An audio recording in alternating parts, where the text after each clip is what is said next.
Hey guys, it is Monday, November 18th, and this is a market update video for you guys. It's been a while, I've just been really busy with life. Um, let's get right to it. So right off the bat, a couple of key things I'd like to discuss are upcoming earnings reports. NVIDIA is going to be reporting on November 20th after market close.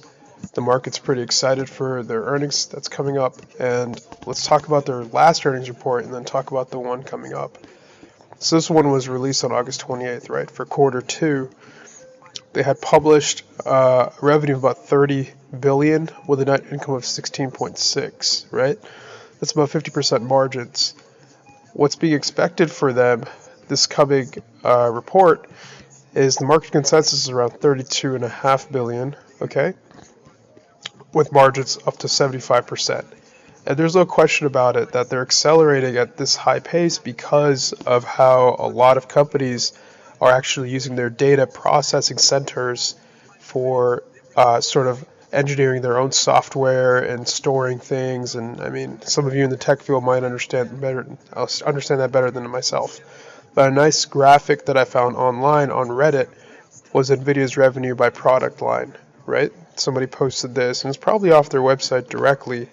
But you can see that over the past 5 years, their data center processors for analytics and artificial intelligence has grown significantly in terms of how much of a percentage it constitutes of their revenue on an annual basis, excuse me.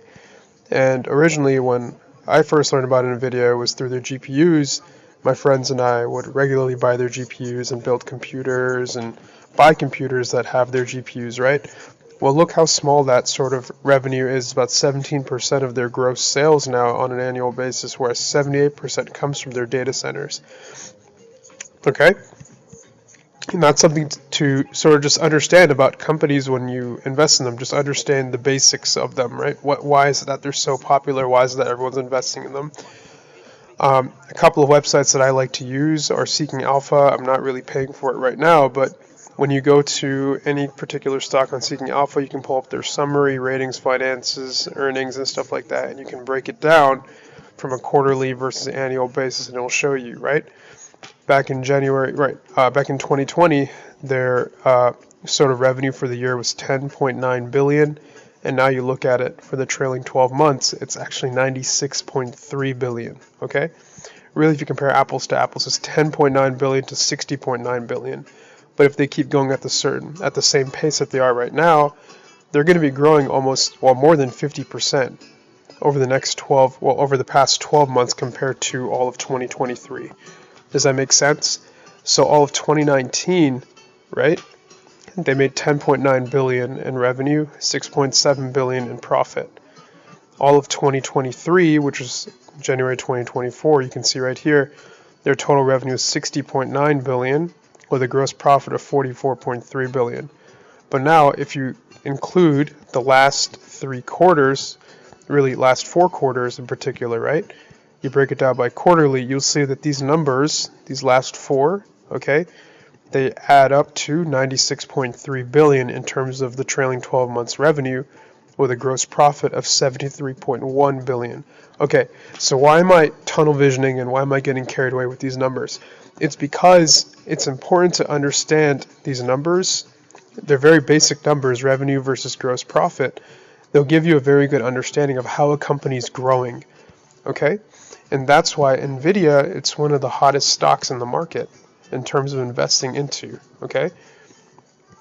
So something that could be worthwhile for your portfolios is every time it pulls back, like right now, it's pulled back to the 26-day exponential moving average, okay? It could be worthwhile to pick up a small position or add to your current position in the stock. Now, the way I like to invest in NVIDIA is sometimes I own the stock, sometimes I don't, and when I don't, I usually am invested into it via SOXL or its leverage ETF NVDA, which basically tries to amplify the returns on a daily basis of the stock itself by 2x, and SOXL, which tracks the PHQX, okay, SOXQ, right? It tries to amplify those returns by 3x, all right? So the next question then becomes, well, what does SOXL hold? And Abid, why do you always talk about it so much? Okay, well, the reason why I talk about it so much, and I really I shouldn't say recommend, this is not investment advice, it's just me shooting the shit, but a lot of their holdings just center around different semiconductor companies, right? So SOXQ, Invesco, PHLX, Semiconductor ETF, these are the holdings. 15% of it's in NVDA, 10.81% in Broadcom, 7.75% in AMD, and you can sort of look on your own and look at these different companies. And something I like to do is when I find areas of weakness, like right now when SOXL is pulling back significantly, I will try to piece out things that might be undervalued in my own understanding, right? So for example, Applied Materials Incorporated, this company is a company that supplies a lot of the underlying parts that NVIDIA and AMD and Google, they use to build out their own sort of chipsets, okay? And their own sort of like their own data centers, okay? Applied Materials supplies quite a bit of those materials, and it seems that they've pulled back significantly recently because quite a bit of their revenue comes from sales in China, okay?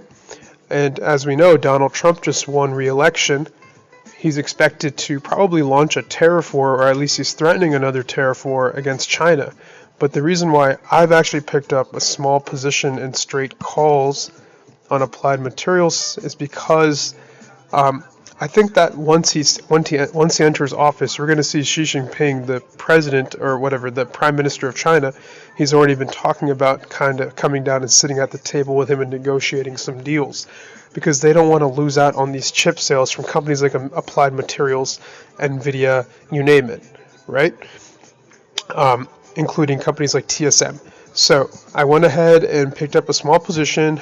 It's a very small position. It's about 190 to 200 bucks on this company right here, Applied Materials, in addition to my holdings on SOXL of 200 shares. Okay, another company, a couple other companies, I kind of have positions in right now. Include things like QuantumScape, which is kind of at the forefront in terms of making solid-state batteries. You can see they've been doing awful and they've been trending downwards. But this is sort of like a long-term play. I continue to plan on building more shares into over time. I only own 50 shares of that guy. MSFU is another thing that I trade often. It's the leveraged version of Microsoft. Microsoft is another company that, as we know, currently in the current AI scape, they're kind of at the forefront considering they own OpenAI, they own 49% of OpenAI. And OpenAI, of course, makes, they run ChatGPT. They created ChatGPT. And that's been integrated into so many, daily sort of daily lives of people, including myself. And sky's the limit as to what they're doing nowadays. Just another company you might want to invest in this recent pullback. And why is the market pulling back? Well, there's a couple of different reasons. But as we saw, the SPY just sort of peaked out at an all-time high right after the election the other week, right? Peaked out at 600.17, and it's been pulling back. And now it's starting to come back up, you can argue. Because, when Donald Trump won, people were sort of interpreting that as very bullish for the market. There's no question about it. The guy's pretty good at making deals. And the idea of kind of the world barreling towards, hopefully, away from chaos, I think that's better for the markets overall.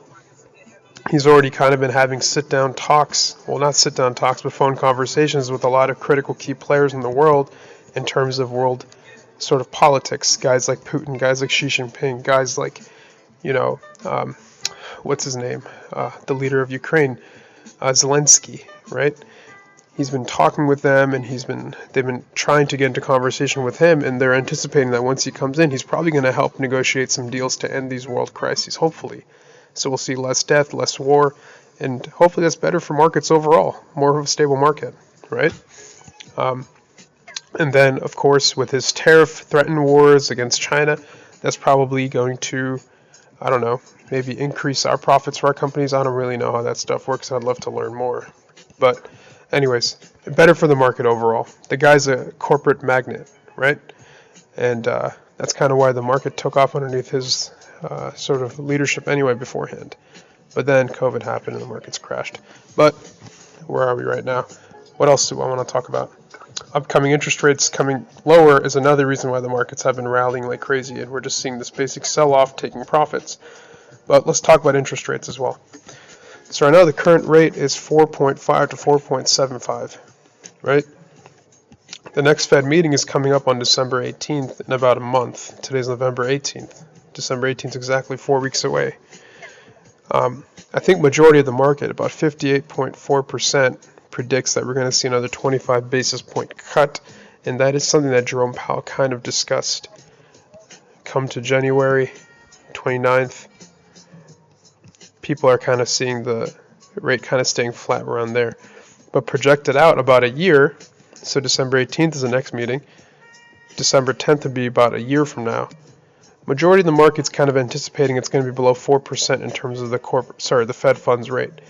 And so that's better for hyper growth companies like tech, like NVDA, like Google, like Apple, Microsoft. Lower interest rates are always better for them because they are able to invest more, expand more, hire more people, and make more product sales. Okay? So overall, where do I see things going, and what am I doing currently myself? Well, I kind of have a bit of a scrambled. I'm kind of just building positions in different things. It's always better to diversify than to keep everything in one stock. But definitely, vast majority of my sort of accounts in SOXL, I'm pretty dang bullish on this one, even though I'm losing money on it. But I kind of actively buy and sell it constantly and open up different positions. Sometimes I'm selling calls on it. Sometimes I'm selling puts on it as well, playing protective things too. But I don't have any protection on SOXL right now. And I'm probably going to regret it, but we'll see what happens after the day after tomorrow when NVIDIA reports if this thing takes off or not. But QuantumScape is at the forefront of at the forefront of solid-state batteries. Hopefully they drop something fantastic soon.